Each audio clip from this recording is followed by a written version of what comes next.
할렐루야. 이 저녁에도 천국을 향해 힘차게 달려가시길 바랍니다. 오늘은 우리가 고린도전서 35번째 시간으로 사망을 삼키고 이기리라 라는 제목으로 같이 말씀을 나누도록 하겠습니다.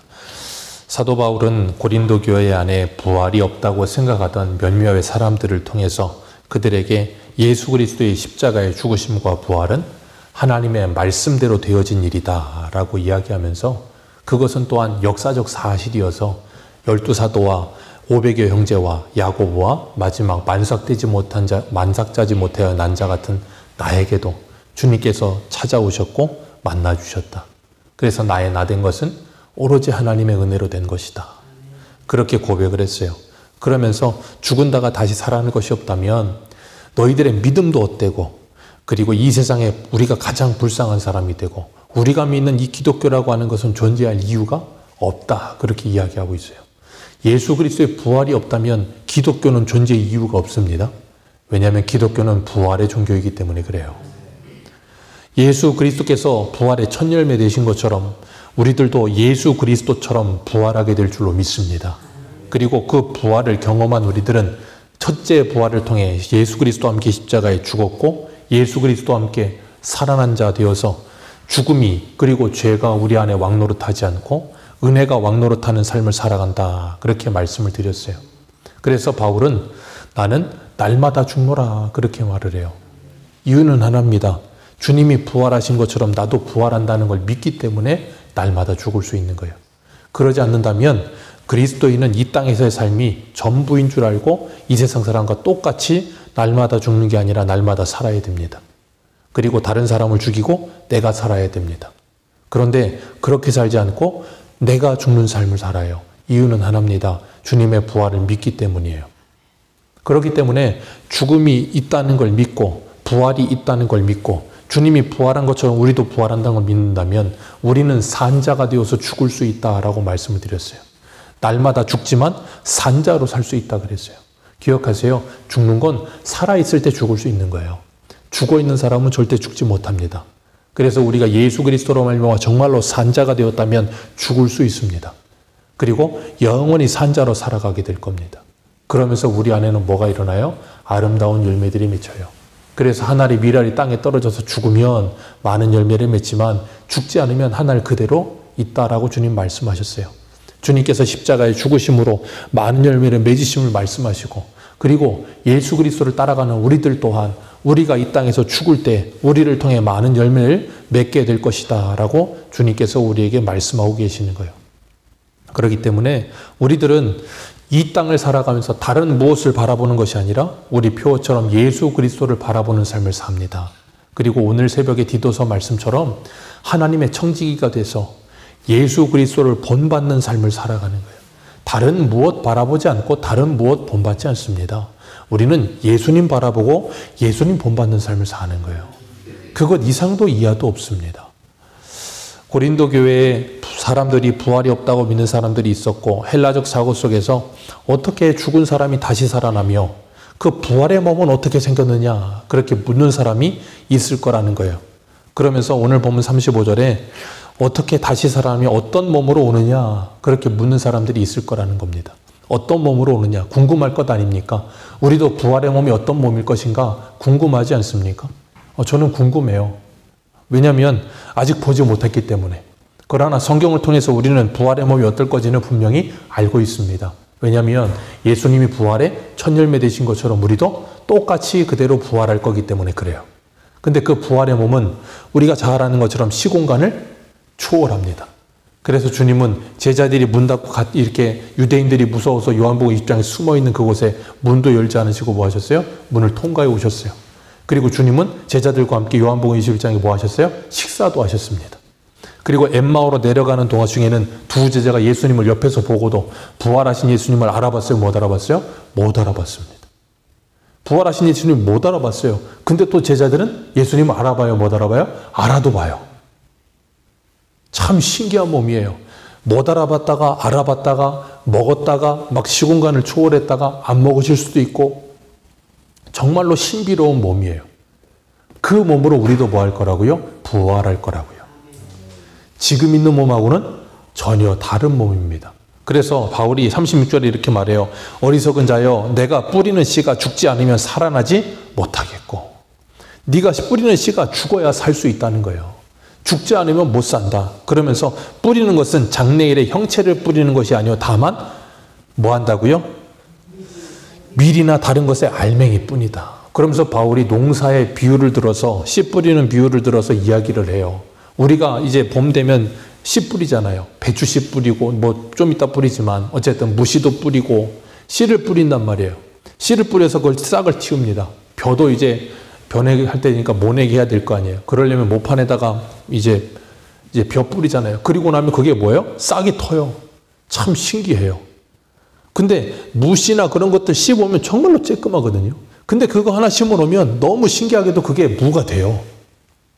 저희 마당에도 있는 저 복숭아 나무, 저희 큰 사모님이 예전에 그 복숭아 큰 거 먹고서 그거 씨 하나 심은 거라며요. 근데 그 씨가 자라서 저 복숭아가 됐다니까요. 생각해 보십시오. 그 씨 안에 저 복숭아가 들어있다고 여러분은 믿으십니까? 우리는 다 그걸 알면서도 믿지 못할 때도 있어요. 안다니까요. 아, 이 복숭아 씨 심으면 복숭아 나겠지 하면서도 그렇게 말을 하고 생각을 하면서도 믿지 못할 때가 있더니. 근데 정말로 그렇게 그 복숭아 나무 하나, 그 하나의 씨가 그 나무를 만들어내는 거예요. 그런 것처럼 장래일의 형체를 심는 것이 아니라 씨 하나 심은 거다. 근데 그 씨 심은 것 때문에 그 놀라운 형체가 일어나는 것처럼 너희들의 부활의 몸도 그렇게 될 것이다 라는 것을 지금 설명하고 있는 거예요. 그러니까 전혀 다른 몸이 될 거라는 거예요. 어떻게 배추씨, 이 무씨 하나하고 밀씨 하나하고 밀하고 똑같겠습니까? 전혀 다르잖아요. 그러니까 지금의 몸과 우리 부활의 몸은 전혀 다를 것이다 라고 말하고 있는 거예요. 그렇기 때문에 예전에는 이 기독교인들은 화장하지 않고 뭐 했어요? 매장했잖아요. 왜? 주님 부활할 때 우리도 부활해야 된다. 그래서 이제 그러고 있고 장기 이식 같은 것도 예전에는 잘 안 했어요. 왜냐하면 부활할 때 곤란해져요. 왜냐하면 내 장기 다른 사람에게 가 있고 다른 사람 장기 내 안에 있으면 이거 다 띄어갖고 막 조립해야 되고 막 참 재밌는 발상이죠. 근데 화장을 하던 매장을 하던 시간 지나면 다 썩어서 흙이 됩니다. 매장을 해도 다 썩어서 흙이 돼요. 화장을 해도 태워서 흙이 되고요. 가루가 되고요. 그러면 부활할 때는 어떻게 부활해요? 그 흙들이 모여서 다시 부활할까요? 아니요. 전혀 다른 몸이 된다니까요. 지금하고는 전혀 다른 몸이 될 거라는 거예요. 그러면서 38절에 하나님이 그 뜻대로 그에게 형체를 주시되 각 종자에게 그 형체를 주셨느니라. 그러므로 육체는 다 같은 육체가 아니다. 다 다르다.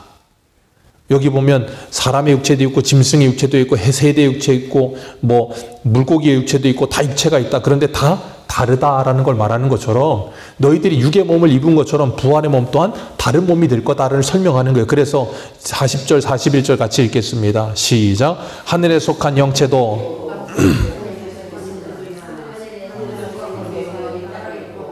땅의 영광이 해의 영광이 다르고 달의 영광이 다르며 별의 영광도 다른데 별과 별의 영광이 다르도다. 이렇게만 읽으면 굉장히 복잡해 보여요. 근데 그 다음 절 42절 한번 읽어볼까요? 시작. 죽은 자의 부활도 그와 같으니. 거기까지만 읽습니다. 죽은 자의 부활도 그와 같으니. 앞에 있는 40절 41절이 이 모든 얘기가 뭘 이야기한다고요? 죽은 자의 부활. 죽은 자의 부활도 그와 같을 것이다. 그 말은 뭐예요? 땅에 있는 형상과 위에 있는 형상이 다 다르듯이, 그리고 공중의 해달별이 다 다르듯이, 그리고 별과 별이 달라요. 다 다릅니다. 그런 것처럼 죽은 자의 부활도 그와 같아서 썩을 것으로 심고 썩지 않을 것으로 다시 살아날 것이다. 그렇게 말씀하시는 거예요. 그렇기 때문에 우리의 몸은 완전한 몸이 될 거라는 거예요. 그래서 예전에 어떤 이 얘기가 재밌는 게 있었냐면, 우리가 부활의 몸을 입을 때는 몸의 장애가 고쳐지느냐 뭐 그런 거 가지고, 그리고 몇 살로 부활하느냐 뭐 그런 이야기 자꾸 했던 분들도 있었던 걸 예전에 기억이 나는데, 그런 거 없습니다. 우리의 몸은 예수님과 같이 완전한 몸이 되는 거예요. 그리고 지금의 몸과는 전혀 생각할 수 없는, 상상할 수도 없는 몸이 되는 거예요. 주님께서 우리에게 그런 몸을 지금 설명하시면서 죽은 자의 부활도 그와 같을 것이다 라고 말씀하시면서, 욕된 것으로 심고 영광스러운 것으로 다시 살아나며 약한 것으로 심고 강한 것으로 다시 살아난다. 욕된 것으로 심고 영광스러운 것으로 다시 살아날 것이다. 우리의 지금의 몸은 어떤 몸이라고요? 욕된 몸이래요. 근데 그것으로 심고 뭐 한다고요? 영광스러운 몸으로. 완전한 몸으로 다시 살아나며 약한 것으로 심고 강한 것으로 다시 살아난다. 우리의 몸은 너무나도 약합니다. 사람들은 우리의 몸이 굉장히 강한 줄 알지만 굉장히 약해요. 우리가 이번 코로나, 참 그 긴 코로나 4년 가까이 되는 코로나 시간을 지나오면서 전 세계가 완전히 장례식장이 됐었잖아요. 유럽은 화장도 못해요. 그래서 길거리에 막 관들을 이렇게 널어놨던 적이 있어요. 그 정도로 사람들이 눈에 보이지 않는 바이러스 하나를 못 이겨서 전 세계가 난리였어요. 그걸 통해서 하나님 우리에게 절실하게 전 세계적으로 보여주셨잖아요. 사람은 세균 하나로도 전 세계가 멸망할 수 있어요. 우리가 그동안 생각도 못했는데 코로나 보면서 우리가 생각을 직감하게 되잖아요. 정말로 우리가 어떻게 바이러스를 이렇게 치료할 수 있는 치료제 만들 수 없는 바이러스가 나온다고 생각해 보십시오. 다 죽는 겁니다. 한순간에 퍼져요. 그렇게 연약한 몸이에요. 아무리 건강을 자신해도 한순간에 고꾸라집니다. 어쩔 수 없어요. 사람이 얼마나 약한지. 그렇기 때문에 우리의 몸이, 그런 약한 몸이 강한 몸으로, 완전한 몸으로, 영광스러운 몸으로 부활하게 될 것이다. 그렇기 때문에 그것이 정말로 믿어진다면 우리는 그 부활을 소망할까요? 소망하지 않을까요? 당연히 소망하겠죠. 누구보다도 더 지금 몸이 연약하고 아프거나 그런 분들은 더 그걸 사모하게 되겠죠. 그러면서 우리가 이 땅을 살아가면서 그 부활에 대한 소망을 가지고 살아야 된다는 거예요. 우리가 새벽에도 디도에게 바울이 편지 보내면서 디도서의 1장에 뭐라 그랬습니까? 디도서 1장 1절과 2절에 그들이 말하기를 택하신 자들의 믿음과 경건함에 속한 진리의 지식과 영생의 소망을 가지게 하라 그랬어요. 우리가 이 땅을 살아가면서 하나님의 말씀을 배운다는 건 영생에 대한 소망을 가지고 부활에 대한 소망을 가지고 살게 하는 데 있는 거예요. 이 땅에서 내가 어떻게 하면 잘 먹고 잘 살까가 목적이 아니라고요. 우리는 장차 가야 될 하나님의 나라 본향이 있어요. 그 본향을 여기서부터 가기 위해 살아가는 사람들이에요. 그렇기 때문에 우리는 종말론적 내세관을 가지고 이 세상을 사는 거예요. 그러니까 오늘 갈지 내일 갈지 모르지만 우리는 언젠간 가야 된다는 믿음을 가지고 그 언젠간 가야 하기 때문에 하루하루가 소중하겠어요? 소중하지 않겠어요? 소중한 거예요. 여러분, 이 땅에서 영원히 살 것처럼 사는 사람들은 하루하루가 소중하지 않아요. 어제나 오늘이나 내일이나 영원 무궁이 똑같습니다. 그래서 시간을 허비하며 삽니다. 그런데 그리스도인들은요, 우리는 언젠가 주님 부르면 가야 된다는 생각이 있기 때문에 언제 갈지 몰라요. 그리고 우리가 세상 사람들도 그러잖아요. 오는 데는 순서 있어도 가는 데는 순서 없다, 그런 말 하잖아요. 예, 맞습니다. 가는 데는 순서 없기 때문에 하루하루 내게 주어진 이 하루가 소중한 거예요. 그래서 열심히 살아가는 겁니다. 그러면서 우리가 하나님의 나라에 대한 소망을 가지고 살지 않으면 이 땅에서 그리스도인답게 살 수가 없어요. 그래서 우리는 부활의 소망과 영생의 소망이 우리에게 확실해야 되는 거예요. 안 그러면 세상의 사람하고 다를 게 없어지는 거예요. 그래서 사도 바울이 로마서 8장 24절에 이렇게 말해요. 우리가 소망으로 구원을 얻었음에 보이는 소망이 아니니 보는 것을 누가 바라리요. 만일 우리가 보지 못하는 것을 바라면 참음으로 기다릴지니라. 뭘 참아요? 주님 다시 오실 그날을, 그 약속을 붙들고 참음으로, 인내함으로 기다리는 거예요. 그러면서 의인은 뭐를 살아요? 그 믿음으로 말미암아 살리라. 주님 다시 오신다는 그 믿음을 가지고 오늘을 살아내는 그 믿음이 있어야 된다는 거예요. 그렇기 때문에 우리가 말씀을 들을수록 우리 안에 영생에 대한 소망, 부활에 대한 소망이 뚜렷해져 갈 때 우리의 신앙은 강력해지는 겁니다. 근데 그것이 뚜렷지 않고 흐릿하면 우리 신앙은 절대 강력해질 수가 없어요. 그러니 이 세상을 이길 수도 없는 거예요. 그래서 우리는 말씀을 들을 때마다 이 예배당에 나와서 하나님의 말씀을 듣고, 그리고 선포되는 말씀을 듣고, 그리고 이 기록된 말씀을 읽고, 그러면서 뭐 하냐면 우리의 마음과 생각을 새롭게 하는 거예요. 제가 기도 때도 말씀드렸지만 예배라고 하는 것은 하나님의 이 언약을 날마다 우리에게 갱신해 주시는 거예요. 왜냐하면 우리가 육신을 입고 살기 때문에 이 세상을 살다 보면 세상에 참 빠르게 지나가잖아요. 정말 빠르게 지나갑니다. 2025년 벌써 5월이에요. 순식간에 갑니다. 정말 시편 말씀처럼 날아가듯이 가요. 그렇게 빠르게 지나가는 세상 속에 정신없이 살게 됩니다. 왜요? 사단은 우리의 생각을 빼놓게 만들어요. 그게 사단의 전략이거든요. 세월이 빠르게 지나가고 세상이 정신없이 돌아가고 바쁘게 돌아갑니다. 그러다 보니까 뭐 하냐면 하나님에 대한 생각을 하지 못하게 만들고 내 영원한 나라와 영생과 그리고 부활에 대한 소망에 갖지 못하게 만드는 거예요. 그러니까 세상에 마음과 생각이 빼앗겨 살아요. 그러다가 이렇게 예배 때 와서 하나님의 말씀을 들으면서 뭐예요? 다시금 우리의 빼앗겼던 마음과 생각을 제자리로 돌려놓는 거예요. 그래서 하나님의 말씀을 듣고 아 그래 내가 이 땅을 살지만 하나님의 나라를 바라보고 살아야 되는 사람이지. 내가 이 땅을 살지만 여기서 영원히 살지 않고 잠시 잠깐 있다 내가 영원한 나라에서 살 사람이지. 그것에 대한 확신을 자꾸 되뇌이게 되는 거예요. 그래서 우리가 예배가 살아있어야지 예배가 죽으면 다 죽는 거예요.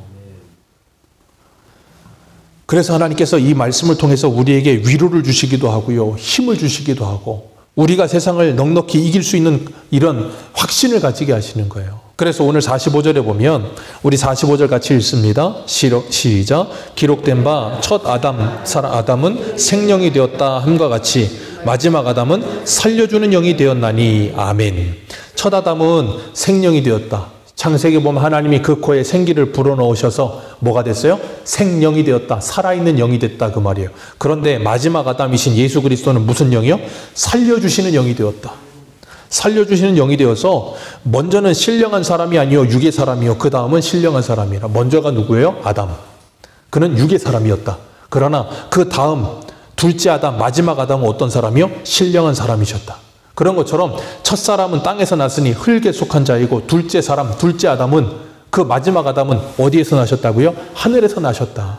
그런 것처럼 우리도 처음에 태어날 때는 첫 번째 출생 때는 이 땅에서 어디에 속한 사람이요? 흙에 속한 사람으로 태어나는 거예요.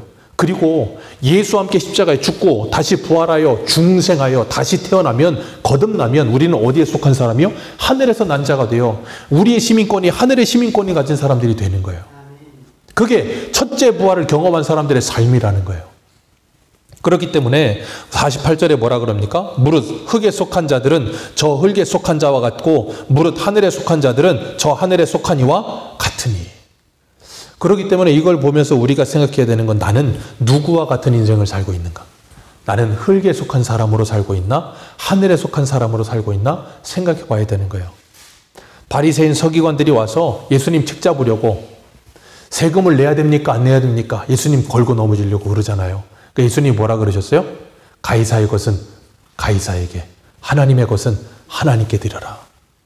그러면서 그 동전을 보여주시면서 뭐래요? 이거 누구의 영상과 누구의 글이냐 그랬더니 가이사의 영상과 가이사는 나의 주이십니다 라는 문구가 써 있었다고요. 그건 누구에게 주라고요? 가이사에게. 그럼 제가 그거 뭐라 그랬습니까? 우리는 누구의 형상과 어떤 글이 우리의 마음에 새겨져 있느냐라고 말씀을 드렸잖아요. 우리는 하나님의 형상과 하나님의 것이고 예수 그리스도가 우리의 주시라는 이 각인이 우리 안에 있는 사람이라고요. 그래서 예레미야 31장의 새 언약의 말씀에 뭐라 그러셨습니까? 우리의 신비에 우리의 마음에 하나님의 말씀을 새기신다 그러셨어요. 그 새긴 말씀이 뭐예요? 계시록에 보면 이 이마에 아버지와 어린 양의 이름이 새겨져 있다 그랬다고요. 그게 누구예요? 하나님의 것인 하나님의 사람들. 그런 사람들은 누구에게 드려져요? 하나님께 드려진 사람으로 사는 거예요. 그래서 우리는 하나님을 닮은 하나님, 여기 오늘 본문에 이 48절 말씀처럼 하늘에 소한 이와 같은 자가 되어 사는 거예요. 그들을 뭐라고 불러요? 그리스도인이라고 부르는 거예요. 그리스도인.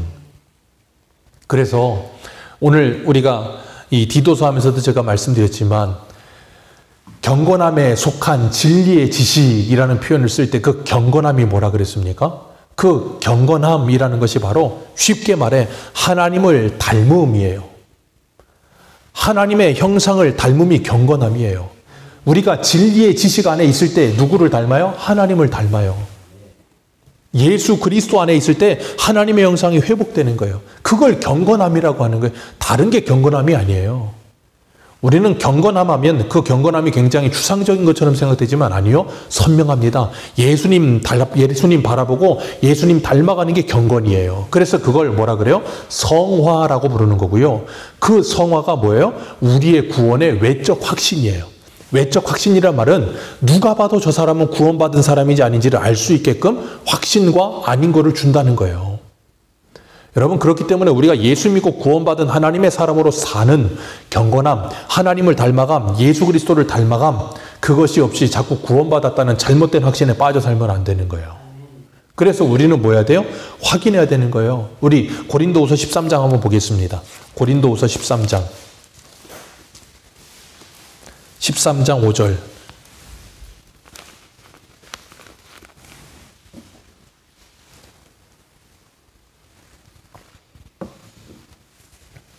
13장 5절입니다. 같이 읽겠습니다. 시작. 너희는 믿음 안에 있는가 너희 자신을 시험하고 너희 자신을 확증하라. 예수 그리스도께서 너희 안에 계신 줄을 너희가 스스로 알지 못하느냐? 그렇지 않으면 너희는 버림받은 자니라. 아멘. 그렇기 때문에 뭐예요? 스스로 뭐 하라고요? 시험하고 확증하라. 누가? 자신. 자기 자신이 스스로를 시험하고 확증할 수 있다니까요.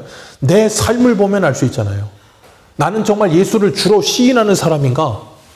디도서의 표현에는 뭐라 그랬냐면 그들은 입으로는 시인하나 행위로는 부인하니 가증한 자들이라 그렇게 표현을 하셨다고요. 야고보서는 그걸 뭐라 그랬어요? 그건 죽은 믿음이다 그렇게 말을 하는 거예요. 그런 믿음은 우리를 구원할 수 없다라고도 말씀하세요. 그렇기 때문에 우리가 정말로 나는 어디에 속한 사람이며 누구를 닮아 있는 모습으로 살고 있는가를 확인하시고 뭐 해야 되냐면 날마다 주님의 은혜를 구하는 삶을 살아가야 되는 거예요. 그러면서 우리가 흙에 속한 자의 형상을 입은 것 같이 또한 하늘에 속한 자의 형상을 뭐하리라? 입으리라. 첫 사람은 우리가 태어났을 땐 흙에 속한 사람 형상을 입었어요. 그래서 어릴 때는 항상 뭐라 그래요? 내가. 항상 내가예요. 애들 처음 말하기 시작하면서 제일 많이 빠르하는 말이 내가입니다. 아니 다 지가 하겠대. 그게 예전에 그 KBS 뽀뽀뽀를 대항하기 위해서 만들어졌던 그 아이들 유치원 그게 했었는데 혼자서도 잘할 거야. 꺼야 할 거야. 혼자서도 잘할 거야. 노래가 그거였어요. 그 뭐예요? 애들 혼자서 다 하겠다는 거 알아서. 상관하지 말아라. 내가 하겠다. 그거예요. 우리가 그러니까 흙에 속한 사람들은 뭐예요? 항상 내가 하겠다 이거예요. 내 소견에 오른 대로 내 주도적으로 모든 걸 하겠다. 그런데 하나님은요. 그게 아니라는 걸 가르치시는 거예요. 네 소견에 오른 대로 하는 것이 아니라 하나님의 뜻대로 해야 된다는 걸 가르치시는 거예요. 그래서 뭐예요? 하나님의 형상을 입히시는 거예요. 누구를 통해서? 예수 그리스도를 통해서. 그걸 바울은 에베소에서 옷 입는다 그래요. 우리의 옛사람을 벗어버리고 새 옷을 새 사람을 입는다. 예수 그리스도로 옷 입는다. 그 예복을 입는데 그 계시록에는 19장에 그 예복이 뭐예요? 성도들의 착한 행실이라고 표현을 해요. 예수 그리스도로 옷 입고 그 옷 입은 삶을 살아가는 삶을 사는 거예요. 그러면서 50절에 이렇게 말합니다. 50절 같이 읽습니다. 시작. 형제들아 내가 이것을 말하노니 혈과 육은 하나님의 나라를 이어받을 수 없고 또한 썩는 것은 썩지 아니하는 것을 유업으로 받지 못하리라. 아멘. 혈과 육은 하나님의 나라를 이어받을 수 없다. 혈과 육은 하나님의 나라를 이어받을 수 없다. 여기서 혈과 육이라는 건 뭘 말해요? 우리의 이 육체를 말하는 거예요. 이 육체는 하나님의 나라를 이어받을 수 없다. 이 로마서에서 사도 바울이 혈과 육을 표현할 때는 이 소마 그래서 이 우리의 육적 삶 그걸 말하지만 여기에서 혈과 육은 그 육적 삶도 포함되는 거예요. 그 육적 삶은 하나님의 나라를 유업으로 받을 수 없어요. 우리가 그래서 새로 난 하나님의 형상을 입은 자들이 되어 부활의 몸을 입어야 하나님의 나라에 들어간다. 그 말씀하시는 거예요. 그러면서 썩을 것은 썩지 아니한 것을 유업으로 받을 수 없다. 그렇기 때문에 우리는 썩지 아니할 것을 바라보면서 살아가는 거예요. 그래서 예수님이 요한복음 6장에 뭐라 그럽니까? 썩을 양식을 위해 살지 말고 썩지 않을 양식을 위해라. 그 썩지 않을 양식 내가 너희들에게 주겠다. 우리는 이 땅을 살면서 이 땅에 썩지 않을 건 없습니다. 다 썩습니다. 얼마 전에 또 어떤 다큐멘터리 보니까 전 세계의 가전제품들이 다 어디로 가냐면 인도나 아니면 저 동남아로 가더라고요. 거기 가서 보니까 완전히 쓰레기 산을 이루고 있어요. 쓰레기 산을. 너무 미안하더라고.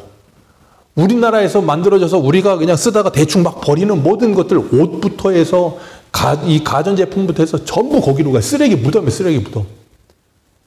애들이 막 거기서 뒹굴르고 있고 막 너무 미안하더라고요. 그거 보면서.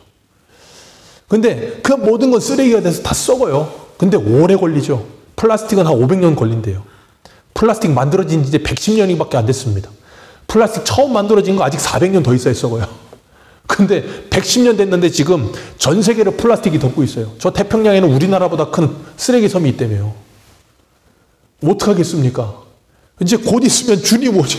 아마 스스로 지구를 망할지도 몰라요. 자멸할지도. 저는 가끔씩 생각해요. 이 지구가 하나님이 어떻게 심판하실까?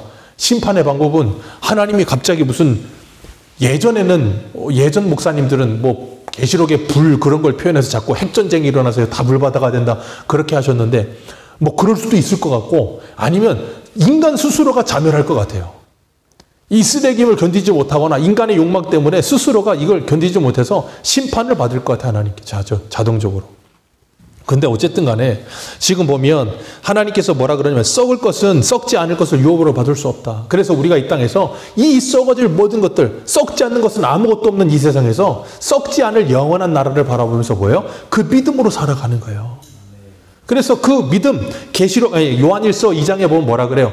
이 세상의 모든 것은 다 지나가지만 하나님의 말씀은 영원히 서리라 그러잖아요. 그러면서 51절에 보라 내가 너희에게 비밀을 말한다 그러셨어요. 비밀. 그게 뭐예요? 우리는 다 잠자지 않는다. 마지막 나팔에 뭐 한다고요? 호련히 다 변화하여 일어날 것이다. 이게 비밀이래요. 이게 비밀입니다. 드러난 비밀. 모두에게 드러난, 만천하에 드러난 비밀. 그런데 아무도 믿지 않는 비밀. 그게 진짜 비밀이에요. 제가 가끔 그런 말씀 드렸잖아요. 비밀 그런 표현을 쓸 때 미스테리온이라는 단어를 쓰면서 제가 비밀이 애들 비밀 편지가 비밀이 아니라 그랬잖아요. 비밀 편지는 비밀이야 너만 봐 그랬는데 이렇게 보면 옆에 있는 사람 이렇게 보면 그거 다 알아요.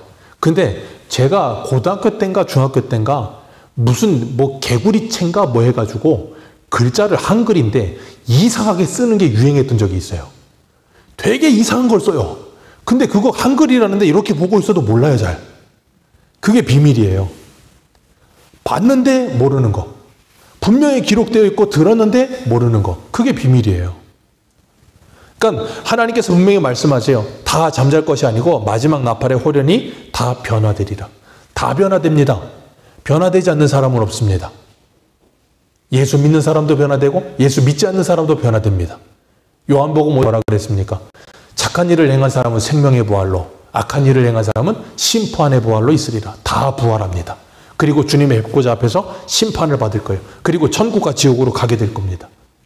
그러면서 52절 같이 읽습니다. 시작. 나팔 소리가 나매 죽은 자들이 썩지 아니할 것으로 다시 살아나고 우리도 변화하리라. 우리도 변화하리라. 우리도 변화할 것이다. 분명히 변합니다. 그러면서 54절에 이렇게 말해요. 이 썩을 것이 썩지 아니함을 입고 이 죽을 것이 죽지 아니함을 입을 때에는 사망을 삼키고 이기리라고 기록된 말씀이 이루어지리라. 다시 한번요. 54절 다시 한번 읽습니다. 시작.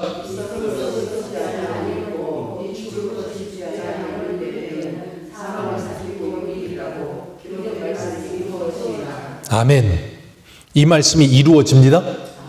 그리고 이루어졌습니다. 네, 우리는 이 말씀이 이루어진 삶을 살고 있는 거예요. 어떻게 해요? 여기 보세요. 사망을 삼키고 이기리라. 누가 사망을 삼키고 이기셨어요? 예수 그리스도께서. 그래서 히브리서 2장에 보면 히브리서 2장 한 군데 가보겠습니다. 히브리서 2장.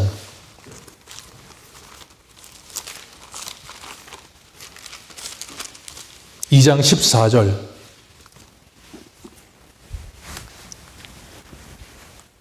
2장 14절에서 17절까지 읽겠습니다. 시작. 자녀들은 혈과 육에 속하였음에 그도 또한 같은 모양으로 혈과 육을 함께 지니심은 죽음을 통하여 죽음의 세력을 잡은 자 곧 마귀를 멸하시며 또 죽기를 무서워함으로 한평생 매여 종노릇하는 모든 자들을 놓아주려 하심이니 이는 확실히 천사들을 붙들어 주려 하심이 아니요 오직 아브라함의 자손을 붙들어 주려 하심이라. 그러므로 그가 범사의 형제들과 같이 되심이 마땅하도다. 이는 하나님의 일에 자비하고 신실한 대제사장이 되어 백성의 죄를 속량하려 하심이라. 아멘. 예수 그리스도께서 그래서 대제사장 되시고 제물 되셔서 그 모든 영단번의 제사를 끝내시고 우리를 뭐 하셨어요?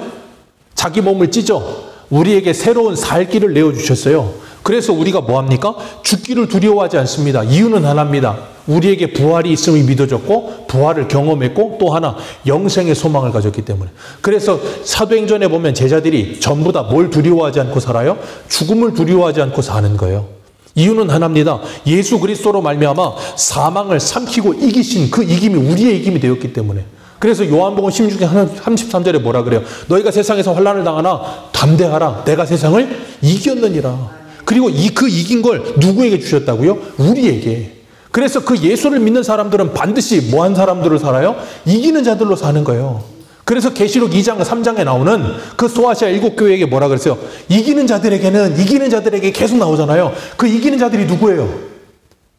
그 이기는 자들이 이만희가 이기는 자들이 아니고 예수 그리스도를 믿는 자들이 이기는 자들이에요. 왜? 예수님이 이기셨고 우리와 함께 이기실 거라니까요.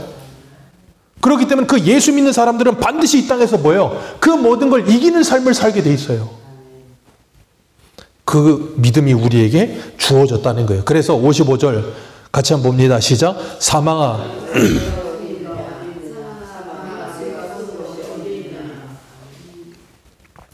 사망이 쏘는 것은 죄요. 죄의 권능은 율법이라. 죄의 권능이 율법이래요. 왜요? 율법은 로마서 3장에 뭐라 그랬습니까? 죄를 깨닫게 함이라. 그래서 우리로 하여금 율법이 계속 죄를 깨닫게 해서 우리로 하여금 뭐하고 만들어요? 정죄함을 받게 만들잖아요. 그래서 우리가 사망으로 끌려가게 만들어요. 근데 거기에서 누가? 로마서 8장에 예수 그리스도께서 사망에서 우리를 건지셔서 죄에서 우리를 해방시켜 주셨다고요. 그리고 우리에게 생명을 주셨습니다. 그렇기 때문에 우리는 그 예수 그리스도와 함께 영원한 하나님의 나라를 바라보는 영생의 소망을 가진 거예요. 그리고 부활의 소망을 가진 거예요. 말씀을 통해서 우리에게 그 믿음을 주셨고 주님 다시 오시면 그게 완성될 거예요. 그걸 믿는 믿음으로 사는 겁니다. 그런데 성도가 그런 믿음으로 살지 않으면 이 땅을 살면서 어떻게 사는 줄 아세요? 변절자처럼 사는 거예요. 2015년에 우리나라 영화 중에 암살이라는 영화가 있었어요. 이정재, 전지현, 하정우가 맞나? 아무튼 그런 배우들이 나왔어요. 근데 그 마지막 장면이 저에게는 각인됐었는데 그 이정재라고 하는 사람이 이 독립운동가였는데 일본군 앞잡이 밀정이었어요. 근데 광복이 됐어. 근데 그 사람이 일본군 밀정하다가 광복돼서 무슨 경찰이 됐나 뭐 해갖고 하는데 나중에 독립운동하던 사람들이 와가지고 이정재를 처단하는 거예요. 그랬더니 이정재가 죽기 전에 하는 말이 뭐였냐면 나는 대한민국이 독립할지 몰랐다. 대한민국이 해방될지 몰랐다. 해방될 줄 알았다면 나는 절대 밀정으로 살지 않았을 거다. 그 말을 해요. 그리고 총 맞아 죽습니다. 저는 그 내용이 너무나도 선명하게 각인되는데 오늘 이 말씀하고 너무 오버랩이 되는 거예요.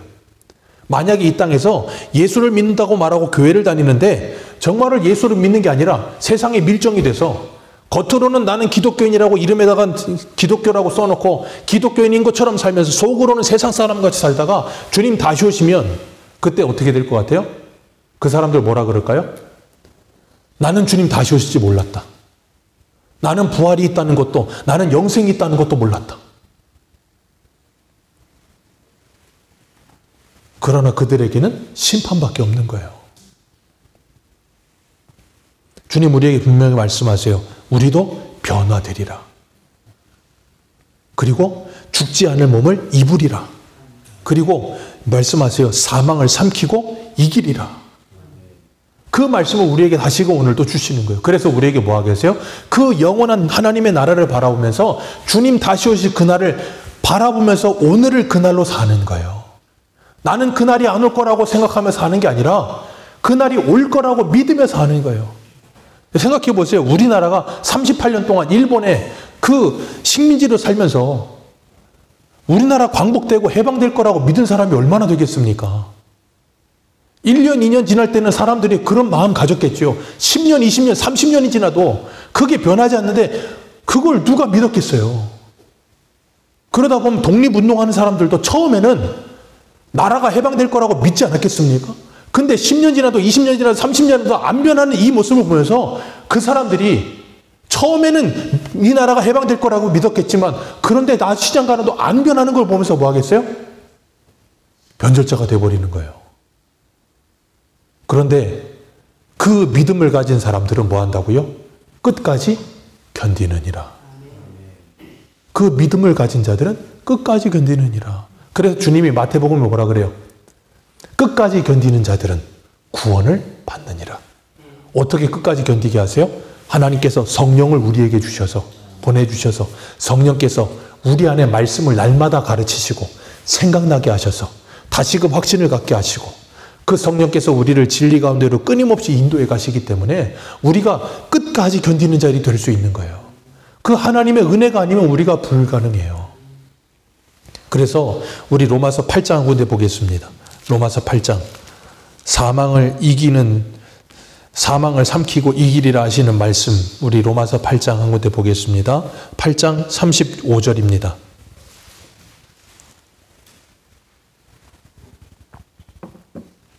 (8장) 35절에서 39절까지 읽겠습니다. 시작. 누가 우리를 그리스도의 사랑에서 끊으리요?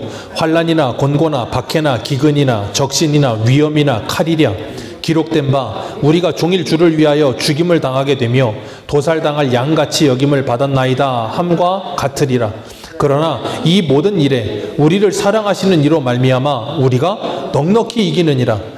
내가 확신하노니 사망이나 생명이나 천사들이나 권세자들이나 현재일이나 장래일이나 능력이나 높음이나 깊음이나 다른 어떤 피조물이라도 우리를 우리 주 그리스도 예수 안에 있는 하나님의 사랑에서 끊을 수 없으리라. 아멘. 이 말씀이 우리에게 뭐가 돼요? 위로가 되고 새 힘이 되는 거예요. 그래서 뭐예요? 이 모든 걸 우리가 넉넉히 이기도록 하나님이 도우시는 거예요. 그래서 끊임없이 하나님은 우리에게 확신을 주시는 거예요. 그러니까 여러분, 이게 정말로 믿어지는 사람들은 어떻게 살아요? 믿지 못하는 사람들에게 끊임없이 이 말씀을 전하며 사는 거예요. 믿음이 흔들리는 사람들에게 이 말씀을 주면서 주님 다시 오신다. 우리는 부활할 것이며 영원한 나라를 소망하며 산다. 그리고 그 나라는 곧 온다라는 것을 우리가 뭐예요? 끊임없이 전하는 거예요. 그러면서 하나님께서 우리에게 뭐 하세요? 오늘 본문으로 돌아가셔서 57절 우리 주 예수 그리스도로 말미암아 우리에게 무엇을 주시는? 승리를 주시는 하나님께 감사하노니. 여기 보면 승리를 누가 주세요? 하나님이. 누구로 말미암아? 예수 그리스도로 말미암아. 승리는 우리가 하는 게 아닙니다. 예수 그리스도로 말미암아 하나님께서 우리에게 주시는 거예요. 그래서 그 예수 그리스도를 믿는 믿음이 이 세상도 이기게 하시는 거예요. 그런 믿음을 하나님이 우리에게 선물로 주신다니까요. 그리고 우리로 하여금 그 믿음을 가지고 이 땅을 살면서 흔들릴 때마다 뭐하라 그러시는 거예요? 58절 같이 읽습니다. 시작.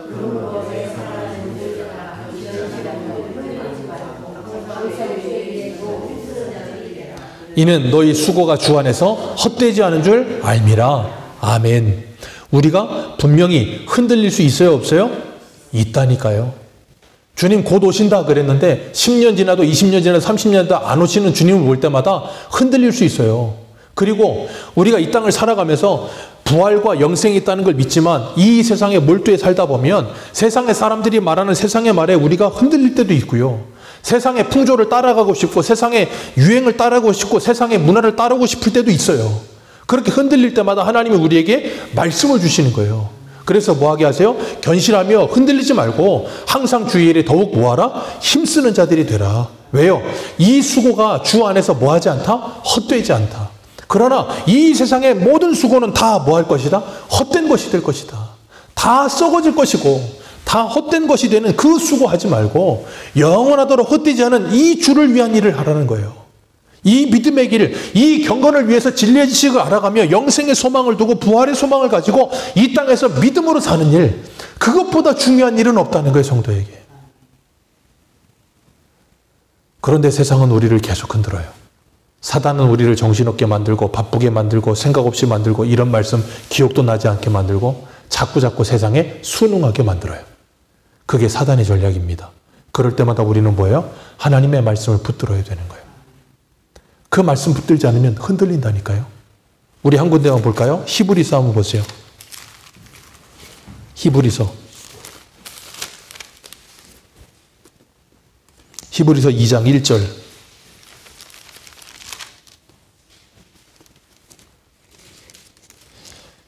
히브리서 2장 1절입니다. 같이 읽겠습니다. 시작.